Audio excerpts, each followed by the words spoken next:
All right, so again, welcome to Planting and Caring for a Fall Garden with K-8 students. Every year, Georgia Organics creates a campaign to get kids learning about growing and eating a new fruit or vegetable.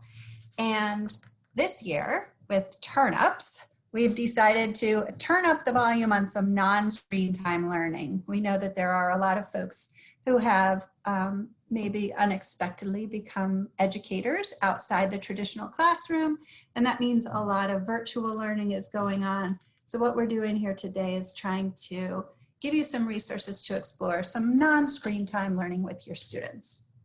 And we sent out a materials list earlier, hoping that while we're together, we can all do some hands-on activities and learn and have fun together.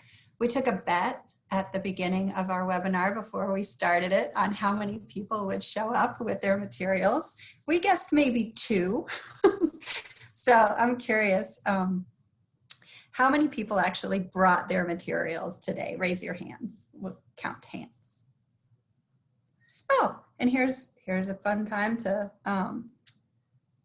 explore where you can raise your hand. So if you look down at the bottom of your screen, you see a toolbar, and you've got participant, you'll see mute, video, security, and if you go to reactions, oh, it doesn't appear you can raise your hand there. Sorry, leading you down the wrong path. Well, how about if you brought your materials, give me a thumbs up or clapping.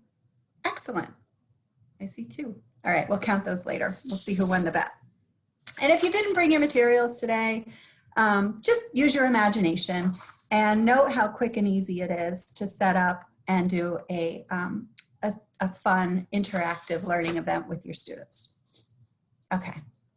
So I am Kimberly Delladonna. I'm the Farm to School Director at Georgia Organics, and I'm very happy to welcome you to this webinar on turning up the volume on planting and caring for a garden with K-8 students. I've been working on Farm to School for about 13 years now. I'm a chef by training, a culinary nutritionist.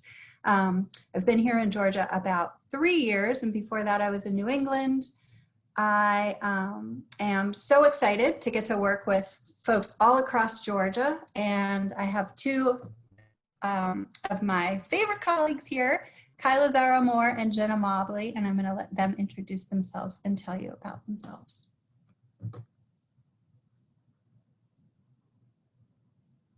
Take it away, Kyla. Sorry, trying to unmute. Hi, everybody. I'm Kyla Zaro. I work at Fernbank Science Center. We are a DeKalb County School District facility, and I do a lot in the greenhouse in our nursery there with students, as well as work with teachers running a Schoolmaster Gardener certification program when we are not in a pandemic. And I'm Jenna Mobley. I've been a public school teacher for 12 years now, primarily in Atlanta public schools in 1st grade, 2nd grade, and then 4th grade most recently. And now I lead teacher trainings for all sorts of organizations like community farmers markets and Georgia Organics, Food Corps, Life Lab, all sorts of folks. I'm excited to be here with y'all today. All right, so we'd like to get an idea of who's in the room. You'll see a poll pop up on your screen. And the first question we'd love to know is, what setting are you currently teaching in? We know a lot of us are doing virtual teaching, but some of us may be doing in-person teaching. Others may be in a learning pod where they're supplementing the virtual teaching. Others might be teaching at home with their own children or their neighbors. And then of course there are a million other places we may be teaching right now.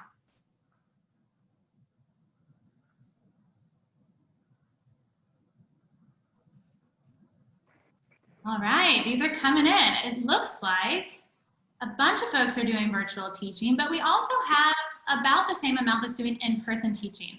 And many of us may be shifting into in-person teaching in the coming months.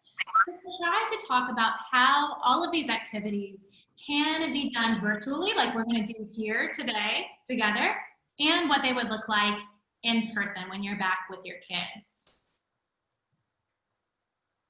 All right, we'd also love to know how much experience you have working with kids. So this is going to be an opportunity for us to practice that gallery view versus speaker view. I'm going to stop sharing my screen, and up on that right-hand corner, see if you can switch to gallery view if you are not already, so you can see all of us. I love seeing all of your faces. This is so fun. It's almost like back in normal teacher training days. All right, now on your fingers, show us how much experience you have working with kids. It could be as a teacher or a babysitter or a coach or a parent, any of the above. If it's more than 10, flash those 10, show me that many. How many years experience do you have working with kids? Wow, I see lots of flashing fingers. Awesome, all right, you can switch it back to speaker view. And I'll share my screen again here. I like to start there because I want to acknowledge that there is so much experience in the room. Whether you are a tutor or a teacher, a homeschool teacher, a caregiver, a parent, we all have so much experience to contribute to this conversation today. And the way that we'll be able to have these conversations today is through the chat box. So take a minute and see if you can find that chat box on Zoom. And that is where, it looks like a lot of folks have already found it. That is where we would love for you to jump in with your questions and your comments throughout our presentation. And we'll have some time at the end too to take more questions. If you have any ideas that pop up while Kyla and I are sharing, it's like, oh, I tried that and this worked really well, or like, that's a cute idea, but it would never work with my kids. Feel free to throw those in the chat box. I think we have as much to learn from each other as we do from the presenters today. We're just here to facilitate the conversation. Welcome to everyone that's here. Yeah, I saw a lot of old friends and new friends in the gallery view. That was kind of exciting for me. And I saw some brand new faces that I hope will be friends soon. So I know that there are a lot of experienced farm to school practitioners and champions out there. And if you're new to farm to school, we can show you with this little infographic what resources Georgia Organics offers to support farm to school in the state of Georgia. So we believe that best farm to school programs are comprehensive farm to school programs that include activities in the cafeteria and the classroom and the community.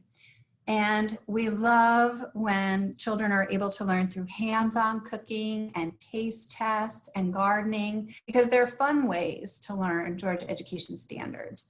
And students actually learn how their food choices will impact their health and their community and their environment and their local economy. And when local food is purchased and promoted in the cafeteria, nutrition education lessons that are taught in the classroom can be reinforced during mealtime. And at the same time, we can support local farmers and local businesses in the community. And that can happen anywhere kids eat in the community and anywhere we're enjoying food in the community. So another way to support farm to school is to invite community members into your classroom, into your cafeteria, or in pandemic times, maybe into your Zoom classroom, so kids can engage with community members and you can expand awareness of your farm to school program in the community and build more support. Teachers and cafeterias integrate food and agriculture into curriculum or into local meals. That empowers the entire school community to create the program that works well for them, because we know that farm to school looks different in every school, in every home classroom, in every pod, wherever students are learning. And then finally, a commitment from farm to school and district wellness policies or state policies ensures that farm to school will support students, community members, and farmers for the long term. But for today's purposes, all you really need to know is that farm to school is buying locally grown food when possible to feed and teach students with, and to teach lessons using local foods and teaching hands-on interactive fun lessons using food and in the garden.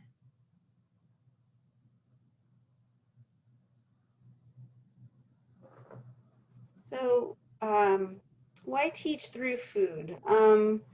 I think most of you who are here have lots of reasons why you do this. And just to bring it all together, I see gardens as a way to teach the whole child, and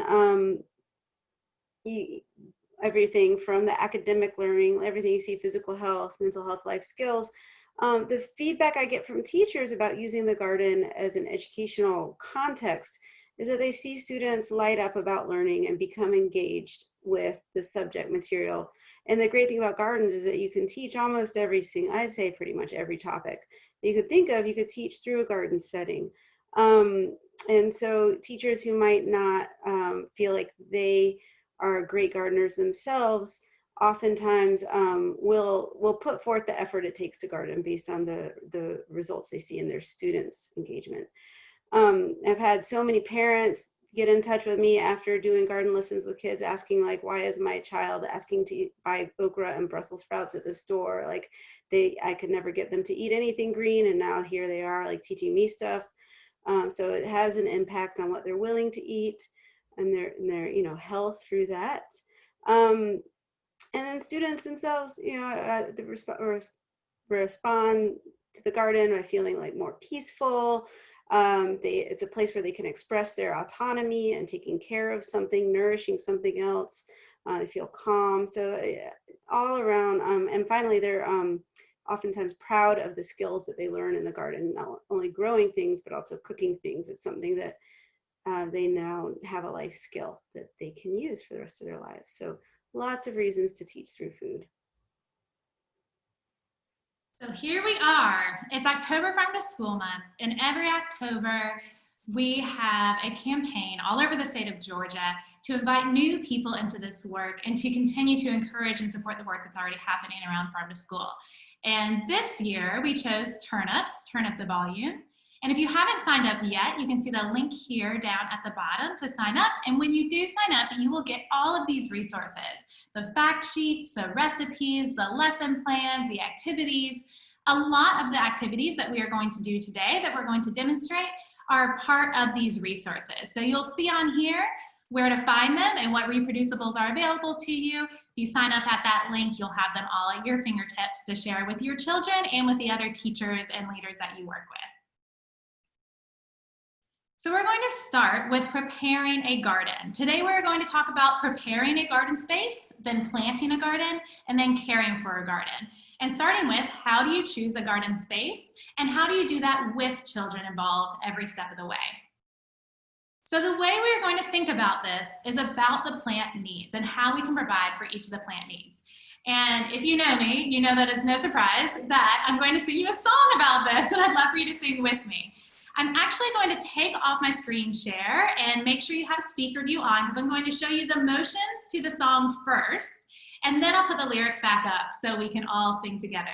On mute, of course, don't worry. All right, make sure you can see me. You may want to stand up so you can do the motions too. I'll leave that up to you. All right, so the words go, I see you are a seed. So show me your itty bitty little seed. Tell me, what do you need? Good. What do you need? And then I need some soil to grow, and then the sun to glow. Water to make me wet. Breathe in for your air. Air for my leaves to get. Space for my roots to spread. Now I'm a plant. Yeah, so lots of up and down through that whole thing. So see if you remember that, and we'll sing along here and do the motions. I'll turn my screen back on so you can see the lyrics up close. All right, you're right. And if you can see me still on your little bitty window, I'll still do the motions for you. All right, here we go. I see you are a seed. Tell me, what do you need? I need some soil to grow, and then the sun to glow. Water to make me wet, air for my leaves to get, space for my roots to spread. Now I'm a plant. Nice job! I can only see a couple of you, but I love watching you do these with me. This is really fun. So the kids love this song, and they love this sort of framing in order to think about, Are we preparing our garden in a way that our plants can get the soil, the sun, the water, and the air, and then also have enough space to get all of that without competing with their neighbors?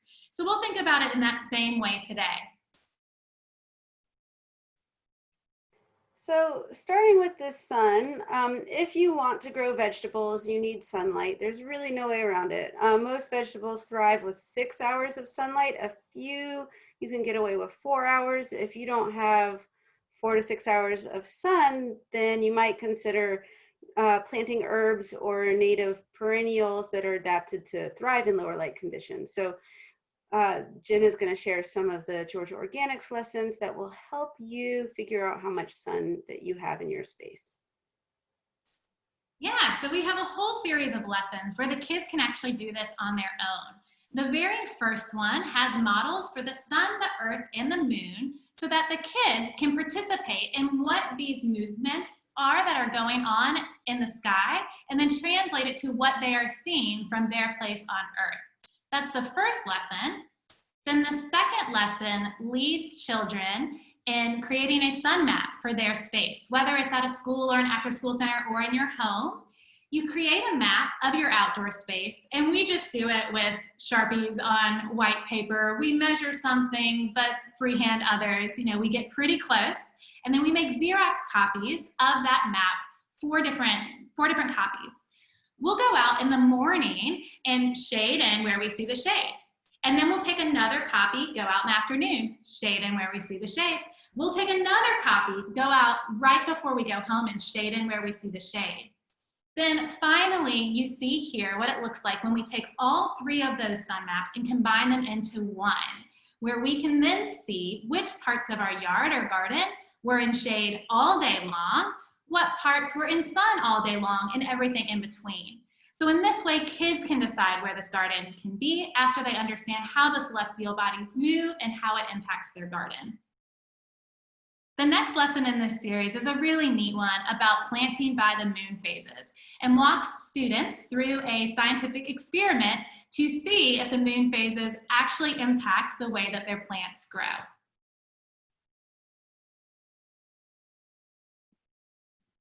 Next factor we're going to consider for where we're going to place our garden is soil.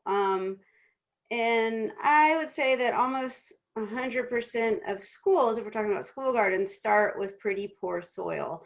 And many homes do as well in terms of growing a vegetable garden. You need a nice, light, fluffy loam, which you'll be able to figure out what that is through the lessons provided, with a pH around 6.5, around just between 6 and 7. So you can learn all of these things through soil testing. But different plants do have different soil requirements. Some like it a little more acidic, some a little more basic.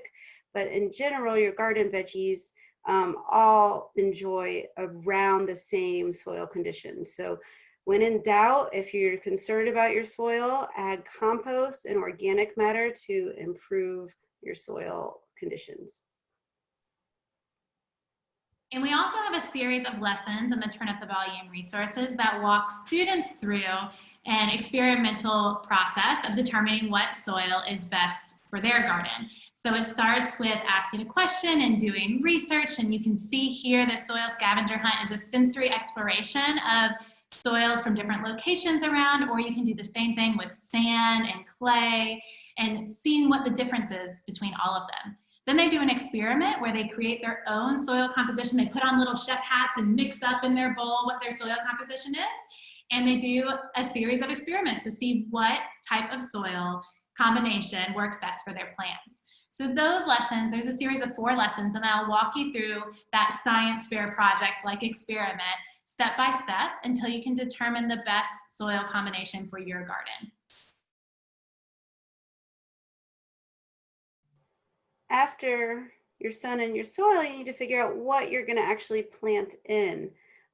So there's a few different options. I'm sure you've all seen these in different scenarios. You could plant right into the ground, or a raised bed or container, and each one has its pros and cons. I'd say in-ground beds are best if you're really going for high production. They make the best use of actual area that you have in terms of maximizing that for how many plants you can put in. However, for working with kids, especially young kids, raised beds provide a much more clearly delineated garden space and are a lot easier to maintain. However, the materials for the beds usually cost something, so there's a little bit more of a cost there. And then containers can be made out of anything, pretty much. Milk cartons, just soil bags you can plant right into. So containers are a great way to do like a short-term garden project somewhere where you don't even have to worry about what soil is there. You can bring in your own soil. Of course, there's only so many things in terms of your garden veggies that will thrive in a container depending on its size. So you might be more limited as to what you can plant. But there's lots of different choices and they are all good in different circumstances. Watering, the main thing about water is that you have access to it. It hasn't been as crucial this year. We've gotten so much water this spring and summer, but it's important that you can water your garden when you need to garden, especially when you're growing vegetables that are very sensitive to periods of drought. If you have a hose, put your garden near the hose. You don't want to be dragging 100 feet of hose every time you need to water the garden. I've done that before and it's a lot of work. Rain barrels or rain catchment systems are a great engineering design project to do with your kids.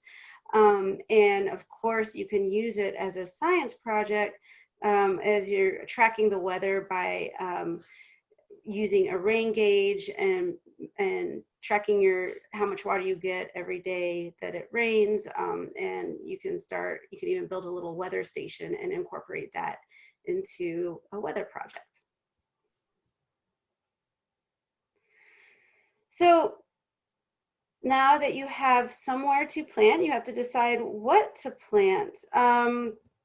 This is a great garden lesson, especially if you have seed packets handy, because a seed packet has everything, all the information you need to be successful with what's inside that seed packet on it. So learning how to read a seed packet is great for learning when to plant things, how deep to plant them, how far apart to space them, how many days to harvest. And of course, there's tons of math lessons involved in all of that. I like going by the UGA vegetable planting guide, which I'll show in a little bit, but our seasons are changing with climate change, and you can really be a little more risky. And when you plant with the end of a planting season and beginning of a planting season, and you can also use season extension techniques, which I'll share a little bit more on later. But one really important thing is to pay attention to the variety of what you want to plant. So for example, broccoli comes in many, many different varieties, and there's one called Minaret that takes 100 days from planting to harvest. So it's a long season broccoli. There's a lot of short season broccolis like the Sitcho, which is a 50 to 60 day broccoli. So if you're late getting your broccoli in this year, like I am, you're definitely going to want to look at how many days to harvest the variety you chose. And you can see this in corn and tomatoes and most other garden vegetables, that they take different amounts of time to be ready to harvest depending on the variety. So this is our cool weather crop season, which we get twice a year here in Georgia. We can plant the same things now pretty much in the fall as we can in the spring. And so we see a lot of roots, radishes, turnips, carrots, beets, and then I'm going to highlight garlic, because that is one thing that we are right in the prime window for planting right now. And you can just get bulbs of garlic at the grocery store. I get organic because the non-organic are sometimes sprayed with a growth inhibiting compound. And so you break up the cloves into the little bulbs like you see in the picture. Leave the paper on, that protects them. Do not take the little paper wrapping off of the cover off of the cloves, and you just dig a little trench, stick them in, and cover them up. You want them, she's got them what, in 1.5 to 3 inches apart around that. And you can even put a line down in your garden to make sure you plant in a straight line. I don't often do that. You don't have to do that. The biggest issue garlic has are weeds, and so I like to use mulch once I plant, like a wheat straw or old leaves, to keep weed competition down. You harvest them in late May, so make sure you're putting them somewhere where you can leave them for quite a long time till they're ready. So other crops that you can plant now are all the leaves: kale, lettuce, arugula, Swiss chard, mustard greens, Asian greens like tatsoi and bok choy. And they should almost all be, if you're gonna plant now, all of those plants you should get as starts at this point. It's probably too late to plant anything but radishes and maybe arugula from seed.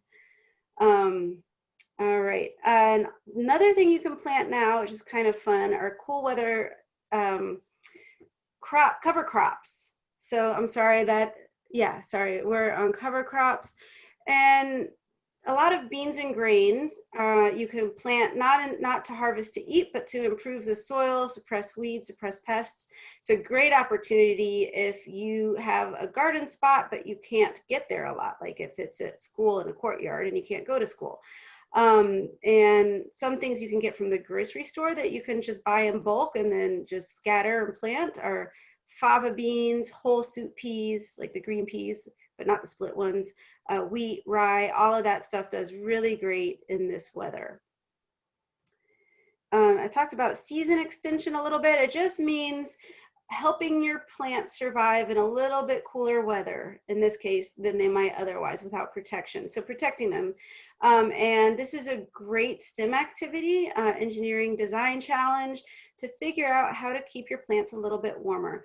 In the upper right, what you see is floating row cover, that white thin fabric. And you can buy that pretty cheap on Amazon or from garden supply companies. And you can just plop it down right over the plants. You don't even need to build a structure for that. So it's a great thing to have on hand, as well as other more, like you can find windows, use PVC, use bottles, lots of ways to recycle and reuse things in your garden to help your plants grow for longer.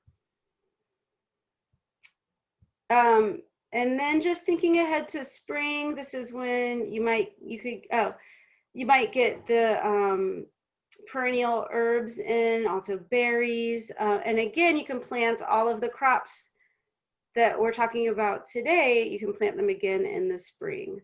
In summertime, that's when you think of your classic garden veggies: tomatoes, peppers, eggplant, squash. But this is also the time of year, especially in the height of summer, around June, late May, early June, I guess the beginning of summer, where you want to get your sweet potatoes and your pumpkins in. A lot of people think you plant pumpkins in October, but that's when you harvest pumpkins. You want to plant them May, June, July. Finally, we're getting to that planting chart. This is a hyperlink, so once you get this presentation, you should get a link right to it, or you can just Google UGA planting chart. I just wanted to highlight a cool season and a warm season crop. They're very tiny on there, but you can see broccoli, and they have the recommended varieties of broccoli on there for our region. And there you see a spring planting date and a fall planting date. So those are the important things to pay attention to. And cantaloupe, the other highlighted one, only has a spring planting date. So that means you cannot plant that as a fall crop. Sorry, I do want to go back. The fabric, the floating row cover fabric, is actually called Agribon. It's not landscape fabrics. It is called Agribon is a trademark name for it, but I typed that in there if you want to look it up. So the other things that you can see in this planting chart, which are really useful, is how many plants you want per 100 feet. Now, I know a lot of us are not gardening in long rows. And so you can translate this to how many plants. You can use math to figure out if you've got an 8-foot long garden or a 10-foot long garden, how many plants you need for a 10-foot long garden versus a 100-foot long garden. And then how much spacing do you want between rows? The final column there, depth to plant, you see some of those are blank. And those are blank because they do not recommend planting from seed into the garden. That's where they recommend planting a transplant. So get your seeds started inside in the greenhouse, buy them, and then plant them as already started plants. Again, what I think there might be like 3 things on here for October: lettuce, onion, radish, spinach, and garlic. I think are the only things that even have October dates on them. However, these are learning gardens, educational gardens. You can use season extension. You can definitely try to push that last planting date a little bit, especially since we've been tending to have warmer falls. All right. That's a lot of information, and I'd be happy to answer any questions about this after we wrap up with the rest of the webinar. All right, so let's move on to what planting a garden can look like with children. So Kyla already mentioned a couple of neat math problems that kids can solve to figure out how many seeds they need and how many they can plant and the depth and that sort of thing. And we're going to go through a couple of other ways to make sure seeds have the space that they need. But first, let's sing our song again. You guys ready? So we, again, are going to be talking about how do we get the plants what they need. That is what seed spacing is all about, and that's what planting our garden is all about. All right, make sure your hands are ready. Stand up if you need to. All right, make sure you can see me if you need the motions, but I'm gonna leave the lyrics up for you. All right.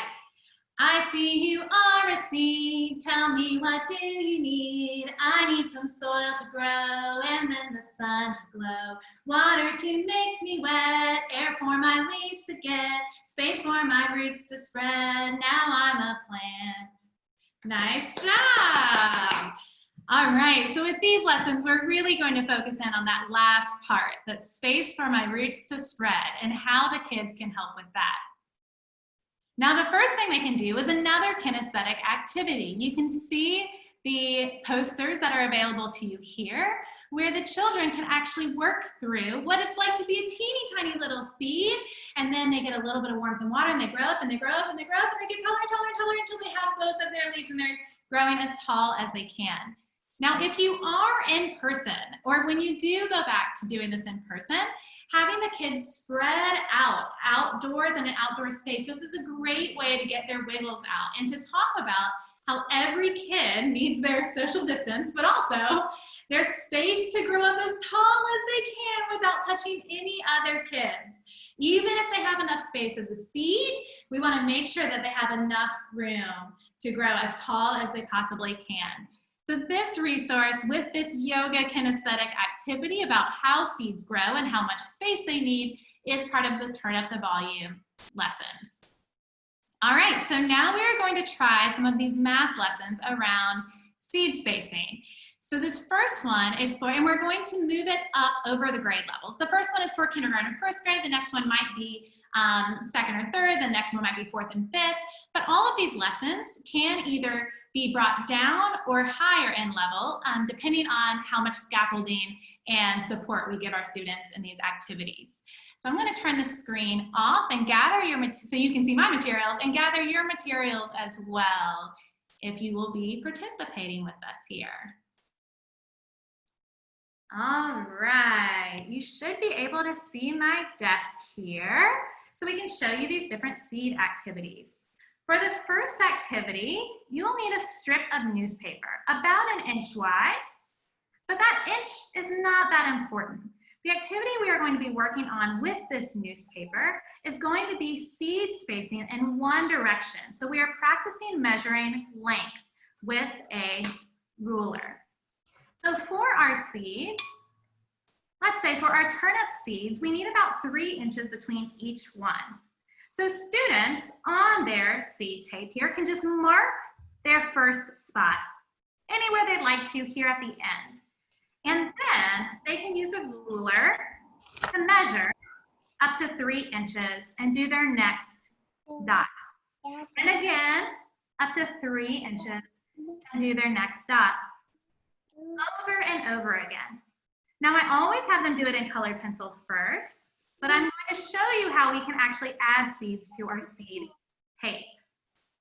To add seeds, I make a glue-like mixture of flour. This is just baking flour out of my pantry in a little jar, and a little bit of water. I don't know the exact measurements. I have my kids do this all the time. It's just enough water to make it sort of sticky. Let's see if we can get there. Let's try that. Ooh, yeah, that might be plenty. And we'll mix it all up. So you want it, see how it turns into a little bit, ooh, and that's not quite enough water, so we'll add a little bit more. Making a mess on my desk here. Never said this was a clean activity. There we go. Yeah, getting some liquid glue here. All right, so when you have this glue created of this flour and this water, which takes a little while to get it just right, but a fun, messy activity for the kids to do, then you can do just a dot of that glue wherever the kids put their dots for their seeds. Just a dot just like that. Now on that glue, you can put your seed. Now turnip seeds are very small, which kids are good at, but I'm using actually peas because they're bigger, so you can see them here on Zoom. And you would just put that pea right on top. The important thing to remember, or that turnip seed, the important thing to remember is that a dab will do ya, not too much glue, and to put the glue down first and then place the seed on top. This, once it is planted in the garden, and remember the rule of thumb for seeds in depth is however big the seed is, that's about how far underneath the soil it goes. And this is a very common mistake. If we have a teeny tiny little turnip seed, that is how much energy it has to push through the soil. So if we put it underneath that much soil, that turnip seed is never going to make it up to that sunlight that it needs. Same thing with these pea seeds. These pea seeds are about this big. So this is about how far underneath the soil it goes. So out in the garden, once this dries, you can plant this entire thing just that far underneath the soil and water it as you would, and these seeds will pop out of the newspaper, and the newspaper will biodegrade down into your garden. Now this glue is just flour and water, so that will be just fine in your garden too. Just make note that if you put a teeny tiny little seed there and then you get this huge thing of glue like this and put it on top, that seed probably isn't going to have the energy to break through all of that glue and through the soil. So remember, just a dab will do ya and the seed on top. Once these dry, they can be rolled up. This is a good rainy day activity so that the kids have it ready for their garden. Now the important thing about activities like this is that measuring length is a standard that of course all of our kids need to know how to do. But sometimes it's not the most exciting standard to learn and to practice.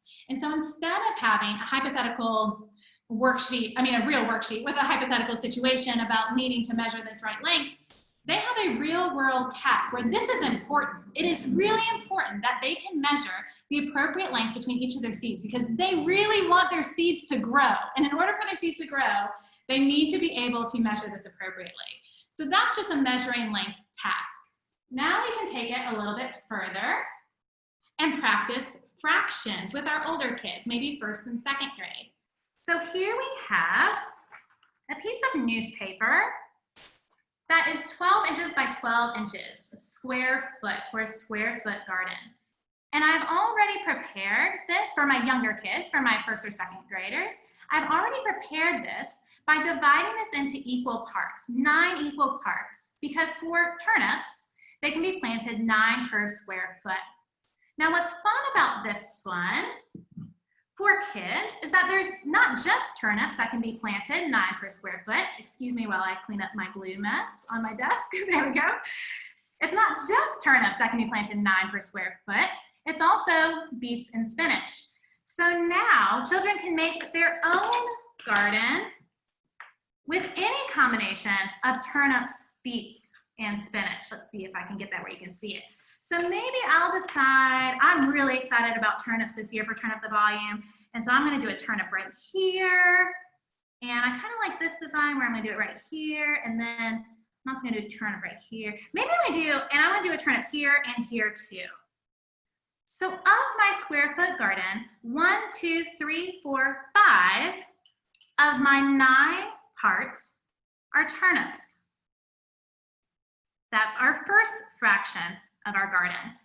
And then let's see, I'd like Beets, okay. Let's do beets right here and beets right here. What a neat design. So 2/9 of my garden is beets. And then we want a little bit of spinach for our beet and turnip salad. So we'll do these last two with spinach. So 2/9 are spinach. Now this, of course, adds up to our whole garden. So we could then say, if we added all of these together, it would equal 9/9 parts of our garden. And of course, in the same way, we can have the kids go through with turnip seeds to plant in each of these spaces, with beets to plant in each of these spaces, with spinach seeds to plant in each of these spaces. And this again gives them a project with fractions that they actually care about. They have choice, they got to design it, they got to choose how many of each of these seeds they wanted to plant, and it matters to them what their fractions were, how much of their garden they planted with each of those types of seeds. So then we can go even further. So that's maybe 1st or 2nd grade. But once we get into 3rd grade, we start working on multiplication and arrays. One thing that our 3rd graders can do is they can create their own 12 by 12 squares. They can take the big newspaper and use their rulers and cut those out by themselves. So as a teacher, that's great because that is less for me to do to prepare for these lessons. But the next thing they can do is they can use their knowledge of multiplication and arrays to figure out how to divide this into 3 equal parts or 4 equal parts. So I'll do this pretty quickly to show you what sort of math problems they would work through. So of course we know that a square foot is 12 inches by 12 inches. If you told your students that turnips could be planted, for the sake of this actually being a hard question, I'm going to say 16 per square foot. Then the students would have to figure out what is the array that equals 16. X times X equals 16. What is that number? Because we know with an array, it is this number times this number equals the total 16. So the students would have to figure out that that is 4 times 4 equals 16. Well, now we have to figure out how do you divide these 12 inches into 4 equal parts? Well, 12 divided by 4 is 3 inches. So they would have to mark it 3 inches, 3 inches, 3 inches on both sides, and they could create their own square foot garden with their own places for their seeds to grow. Now again, they could then do the fractions project and decide what they'd like to plant in there. They could actually glue all their seeds down, they could plant it in the garden, but all of those are tasks where we're building these math concepts in a way that is a real world engaging activity that they really want to do well. Now the last one is going to be a little bit hard to show you as one person on Zoom. And this is one that I have not done in virtual learning yet, but if you are with your family or in-person learning, you could take all of your different square foot gardens and create different designs for your overall garden. So you might create a garden design where all of the square foot gardens are all lined up like that. And then what we can decide is what is the area of the garden and what is the perimeter. So in that case, the area of the garden is 3 square feet. And the perimeter would be 1, 2, 3, 4, 5, 6, 7, 8. 8 feet is the perimeter. And then you could try different garden designs. What if you laid it up like this? The area would be the same, 3 square feet, but does the perimeter change?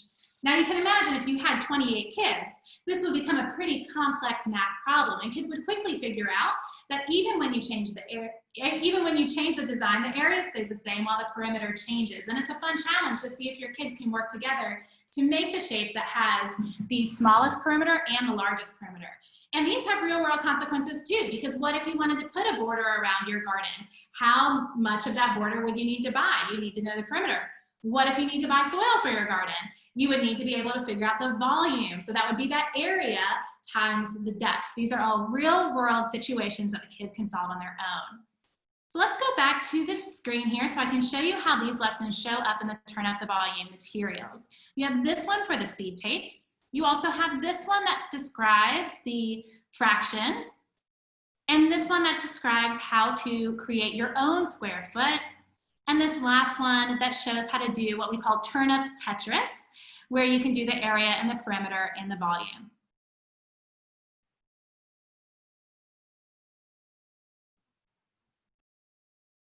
unmute. Just a couple of final thoughts about planting.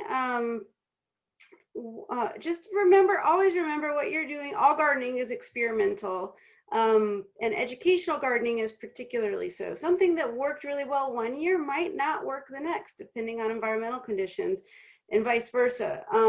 So don't be afraid to take risks. Don't be afraid to fail. The important thing is to learn from things that didn't go how you expected them to, which means keeping good notes. And I just chose a couple of examples of note keeping. It can be as simple as a notebook, or there's several different softwares that you can use. Just chose a picture of one where you can keep everything on some cloud-based software if you really want to go that route.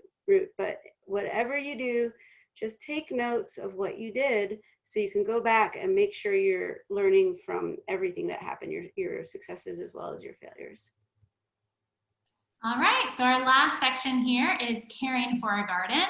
Again, when we talk with kids about caring for a garden, we think about those plant needs again, the soil, sun, water, and air, and how we can make sure that all of our plants are getting all of those.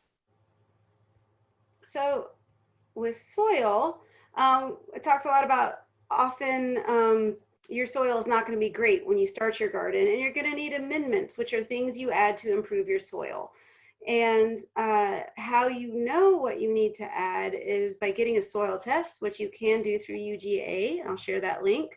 Or you can do your own soil test. There's some basic test kits that you can get through hardware stores. And basically, I will always say just add compost to your soil. It will help fix almost everything. Let's see, worms are a great way to compost, especially in small spaces or for kitchen scraps. And it's pretty easy to get a worm bin set up. You can build it out of almost anything that some worms could live in, keep the light out and the worms in. And there's some great resources to teach with worms, and kids love them pretty much 100%. Jenna has a great example. Actually, maybe she'll show you of you see the little yogurt cups on here to help with watering. Watering is not as easy as it looks. It takes some practice to be good at watering, because once you see the surface of the soil is wet, most kids want to stop then, but it takes a lot of extra water to actually sink into the roots. So Jenna's got an example of how you can just use some cups to make little watering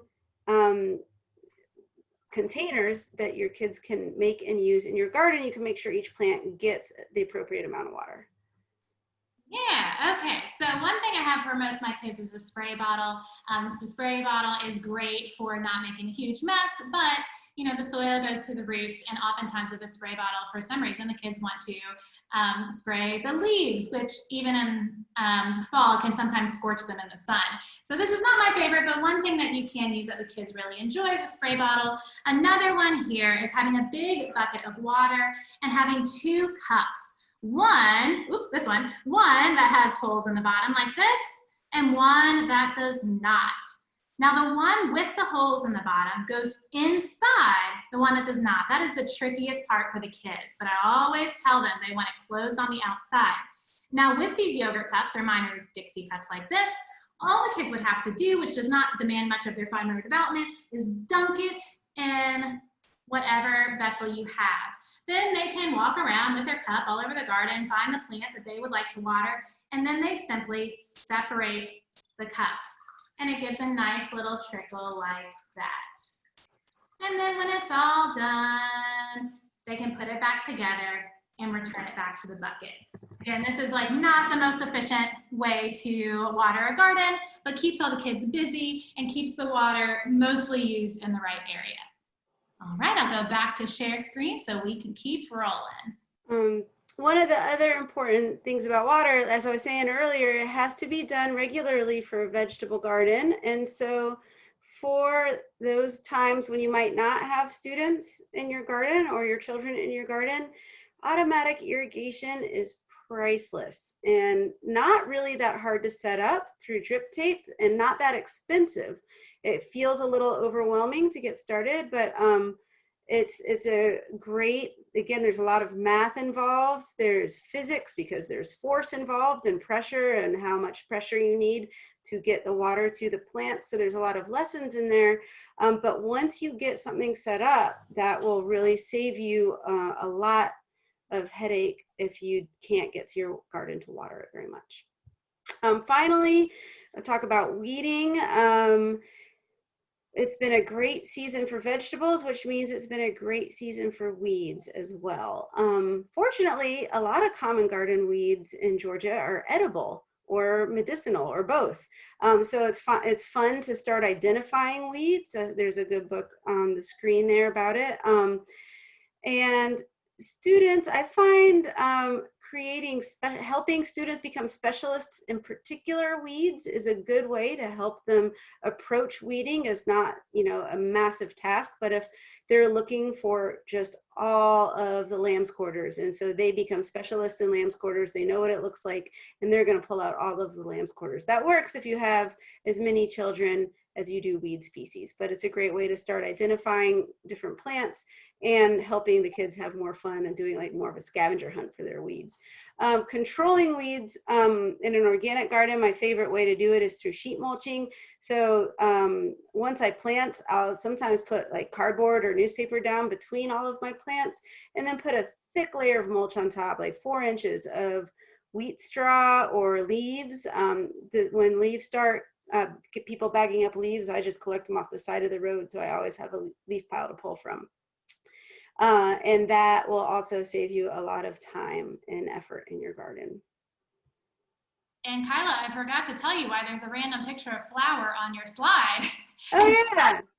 That is because I sometimes use rice flour or whatever sort of flour I have that avoids allergens to just sprinkle on top of some weeds that I have identified that need to be pulled. For some of my youngest learners that can't identify them yet, I can just sprinkle some flour and then they can go out there and pull the weeds and check out the roots and all of that. That's a great idea. All right, yeah. Oh, sorry, go ahead, Kyla. No, that's it. All right, so we're getting close to the end here. We'd love to hear what questions or concerns you have about incorporating this sort of learning with your kids or with your students.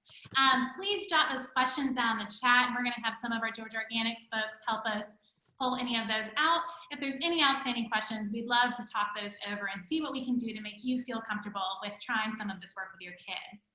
We're also going to launch a poll here to see how confident and comfortable you're feeling with these resources that we demonstrated today. When you see that pop up, please click which one applies to you. I am just so inspired that all of you guys showed up today. I love teacher trainings for this very reason, even though we're in the virtual world and I can just see your little faces on the gallery view here. It is really neat for me to think about all over Georgia where you guys are coming from and all of the children and students and the other teachers that you guys can inspire with this work. It's really amazing how this work can really be magnified when each of us takes it back to wherever our home is, wherever our work is, to whoever our people are. It's really exciting to think of all of the kids that could be involved in preparing a garden, planting a garden, caring for a garden this season, even a little late in the season, getting something in the ground and watching it grow.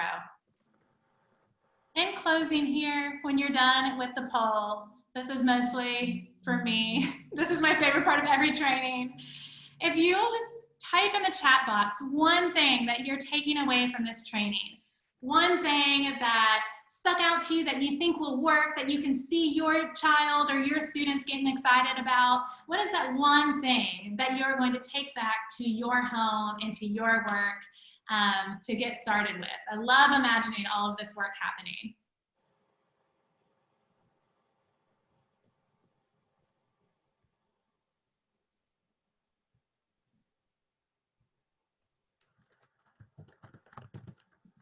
Oh, I love that everyone is excited about the square foot planting and the seed tapes, the area and perimeter.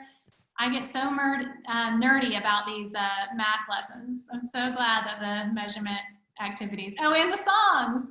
I'm glad that stuck with you guys. Oh yeah, and how to care for a garden with young kids. This is great.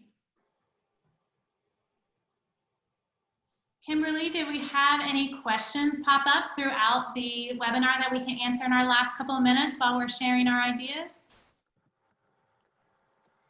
We had a question about getting rid of ants. I think Kyla answered that. Diatomaceous earth is one way you can try to get rid of them. Yeah, and somebody else also mentioned boiling water, which is great if you can get the boiling water to the garden while it's still boiling, and just disturbing them a lot, which is dangerous. So don't do that with kids. Oh, I can't wait to read the chat. It sounds like there were so many good conversations and great ideas in the chat. I can't wait to learn from each of you when I read through it here. All right, let's take a look at the webinars that are coming up next. Thank you again for participating in the poll and sharing all of those ideas about what you will be doing next. We have more Turn Up the Volume webinars coming. Next week, we are doing easy outdoor activities for kids K through 8. So again, we'll be looking at a lot of the Turn Up the Volume lesson plans, and these are all going to be activities that you can do outside with your kids, whether or not you have planted a garden in any outdoor space, in your yard, in a park, or at your school garden. That'll be next week, same time, same place. Then the next week, Wednesday at 3 o'clock, we're doing hands-on cooking and mindful taste tests for children as young as 2 and all the way up to 12. So we'll be digging into those Turn Up the Volume recipes and lesson plans and talking about the tools and tasks that are appropriate for children. And the last week of October, we're going to be splitting up by age level. We are going to have an hour just to talk about our very youngest learners, our learners like 2 to 5 years old, what activities are great for them, and then also for grades 6 through 12 right after that from 4 to 5. All right, it looks like we've got some more questions coming in. Erica Rodriguez raised her hand. So Erica, if she's on mute, if she wants to unmute and ask a question, she can. And then another question came in the chat.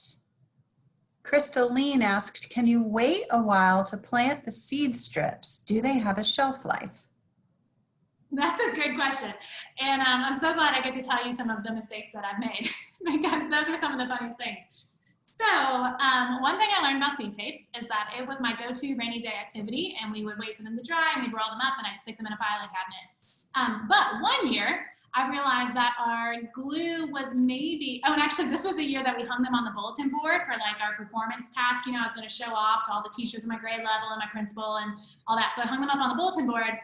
Realized that our glue might have been a little too wet. It was maybe a little too warm in there, and all of our seeds started to sprout on my bulletin board. So that happens.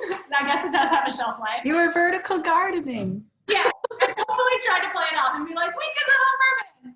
And we took them outside and planted them anyway, because, you know, it's all just a big experiment. So that could happen. It does happen. And of course, I'm sure I was doing the seed tapes like last minute to throw up on the bulletin board like 12 hours in advance because that's teacher life. But if you let them dry enough, the ones that I have let dry enough and I've stored in like a cool, dark space, those have always been fine and have lasted at least until the next time I wanted to plant. Or oftentimes I'll send them home. That's a really easy like performance task to send home for their parents to be like, what is this? And hopefully the kids are like, let me tell you, Mom and Dad, here's all the math I did, and here's where we're gonna plant it and how we're gonna take care of it. That's what I imagine happens when I send projects home. I'm not sure that that's true. But yes, there is some sort of shelf life. I don't know the exact answer, but you might have a seed sprouting on your wall if your glue's too wet and if you leave them in a warm place. Great.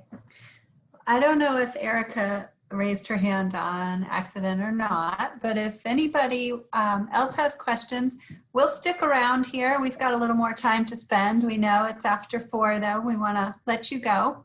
Thank you so much for joining us today. We're really excited to share our resources, and we hope that you tell your friends about this webinar series and come back and join us next week. Thanks so much, y'all.